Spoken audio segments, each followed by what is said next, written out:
Presidenti Donald Trump publikoi një video në platformën Truth Social, e cila tregon pamje nga një sulm ajror të kryer nga SBA në Yemen, ku 10 luftëtarë të lëvizjes Houthi u vranë. Imazhet të kapura nga një dron ushtarak tregojnë një shpërthim të fuqishëm që shkatëron plotësisht një zonë dhe lëpas një peizazh të shkatëruar, me vetëm disa automjete të dukshme.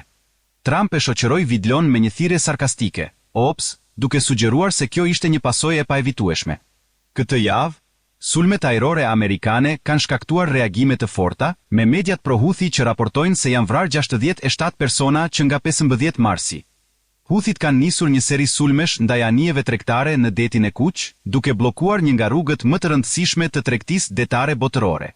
Trump ka kërcënuar se do të vazhdojë goditjen ndaj grupit Houthi, i cili është akuzuar për sulme ndaj anijeve tregtare, duke pretenduar se po mbështet palestinezët dhe kundërshton Izraelin.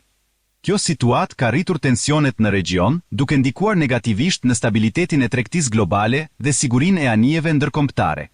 SBA po vazhdon të ndërmarrë masa të forta për të goditur Houthit, duke theksuar se do të përdorë çdo mjet për të mbrojtur interesat e saj dhe sigurinë e transportit në këtë rajon të rëndësishëm.